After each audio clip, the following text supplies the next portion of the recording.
Good morning everyone. So we are on our way to Darjeeling. কাল রাতে শিলিগুড়িতে ওদের সব প্রোগ্রাম ফিনিশ করে আমরা সকালবেলা আজকে বেরিয়ে পড়লাম দার্জিলিং উদ্দেশ্যে। আমার তো খুবই ইচ্ছে ছিল যে গ্যাংটক যাব, না সিকিমটা এক্সপ্লোর করব, আগেরবার করা হয়নি, বাট ওখানে কন্ডিশন খুবই খারাপ। ওখানে তিস্তার জল বেড়ে গেছে, তারপর রাস্তা ভেঙে গেছে, খুবই খুবই খারাপ কন্ডিশন। আমি তোমাদের সবাইকে রিকোয়েস্ট করবো তোমরা প্লিজ ওদের সেফটি আর ওদের সব কিছু যাতে ভালো হয়ে যায় ওটার জন্য প্রে করো, এটাই এখন আমি চাই, দ্যাটস অল। সো আমাদের ওখান থেকেই সাজেস্ট করলো, যাদের বাড়ি আমরা গেছিলাম তারা খুবই ভালো, তারা খুব সাজেস্ট করলো যে তোমরা দার্জিলিং যেতে পারো, ওখানে কোনো প্রবলেম নেই। অ্যান্ড আমরা কোনো প্রবলেম ফেসও করিনি, তোমরা আগে আগে ব্লগে সব দেখতে পাবে। সো সঙ্গে থাকো আর দেখতে থাকো।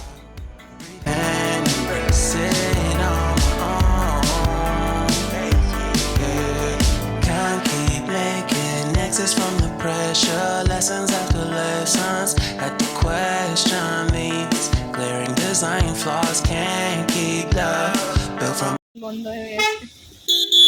আমার পেছনে মেঘ, কিচ্ছু বোঝা যাচ্ছে না, মুখ আমার। বৃষ্টি পড়ছে, বৃষ্টি না আসলে কুয়াশা।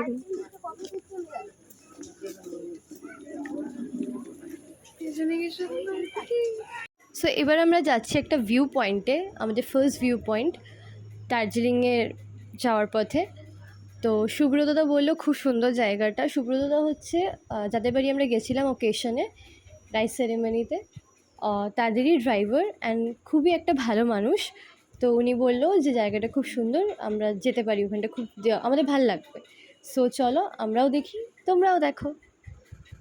চারিপাশটা কি সুন্দর না, কি সুন্দর চারিপাশে টি গার্ডেন আর চারপাশ ঘেরা পাহাড়, মেঘে ঢাকা পাহাড়, কি সুন্দর লাগছে জায়গাটা। কিছু দেখা যাচ্ছে না, কিচ্ছু না, মানে I feel like that I am in জান্নাত।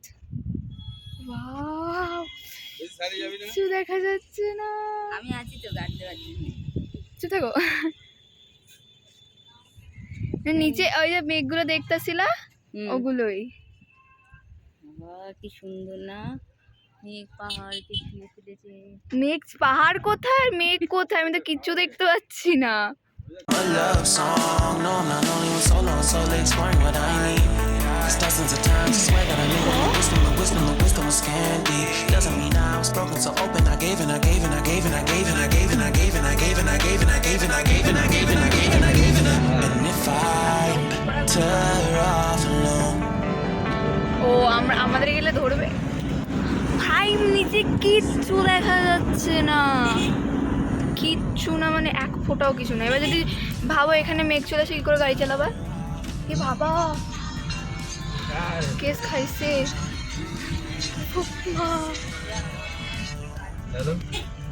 বড় পড়বে না, বড় বলেন। মা মিস্ত্রি তো খবর দেয় নাই, আমি তো একটু বাইরে আছি। কিচ্ছু নেই, আমার হাত দেখা তাও তো যাচ্ছে। এই দুদিন তুমি নিতে পারবা না, সব তো প্যান্ডেল দিয়ে ঢাকা। বুঝছে না না, কোথায় ঘুরে যাবে? অনুষ্ঠান তো কালকে গেল। না না, আজকের দিন আছে।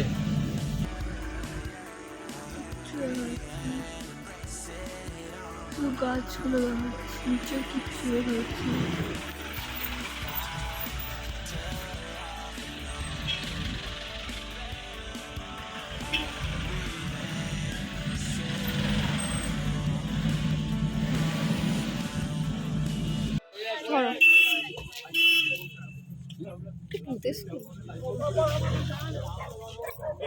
স্কুল চালু আছে,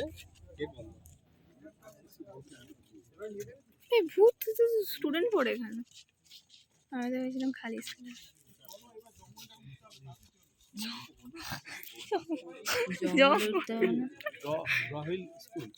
সো আমরা এখন ভূতের স্কুলে এসেছি, এখানে ভূত নেই, এখানে স্টুডেন্টরা খেলছে। আমি তো জীবনে আসতাম না, চাই হয়ে যাক তাও আসতাম না, মেয়েরা দিলেও আসতাম না। সো এরপর আমরা চলে আসলাম হচ্ছে আমাদের নেক্সট স্পট কার্শিয়াংয়ে, most haunted place of Kurseong, Victoria Boys. অনেকেই তোমরা শুনেছো যে এখানে অনেক রকমের আওয়াজ শোনা যায় রাতে। একটা বাচ্চা ছেলে সুসাইড করেছিল, জানি না কথাটা সত্যি কথা মিথ্যে, বাট জায়গাটা সত্যিই খুব স্পোকি ছিল। বাট চারিদিকে পাইন ফরেস্টে ঘেরা একটা স্কুল, একটা মানুষও নেই, শুধু একটা সিকিউরিটি গার্ড। সত্যি খুব স্পোকি জায়গাটা ছিল। রাস্তাটাও কতটা স্পোকি, মানে রাতে কতটা ভয়ানক হতে পারে জায়গাটা, ইম্যাজিন করলেই কেমন লাগছে, তাই না?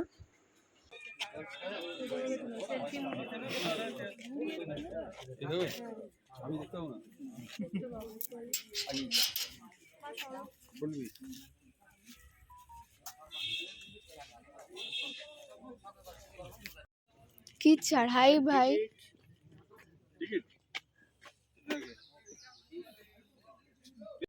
সো এরপর আমরা চলে আসলাম পাইন ফরেস্টে এক্সপ্লোর করতে, ডাউ হিলের।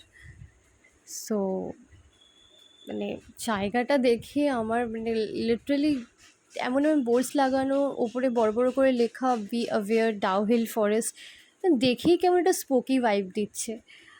সত্যি জায়গাটা ঢোকার পর মানে চারিপাশটা এতটাই শান্ত, এতটাই ছিল, মানে একটু গা ছমছমে ব্যাপার তো ছিলই। যাই হোক, বাট হ্যাঁ, জায়গাটা সুন্দর ছিল। একদমই ভিক্টোরিয়া বয়েজ থেকে একটুখানি এগিয়েই এই ট্যুরিস্ট স্পটটা, হেঁটেই চলে আসা যায়। বাট রাত্রিবেলা এখানে একদমই আমি সাজেস্ট করবো না যে কেউ এক্সপ্লোর করতে অনেকে আছে যারা এক্সপ্লোর করতে চায় যে সত্যি কিছু আছে কি না, বাট আমি বলবো যে প্লিজ করবেন না। কিছু মানে এসব করতে গিয়ে হয়তো কিছু খারাপ জিনিসই এক্সিকিউট হয়ে গেল, খারাপভাবে এক্সিকিউট হয়ে গেল জিনিসগুলো। So safety first. সকালবেলা আসো, এক্সপ্লোর করো, ফটো তোলো, চলে যাও। যদি কিছু থেকেও থাকে তাকে তার মতো ছেড়ে দাও। সো চলো।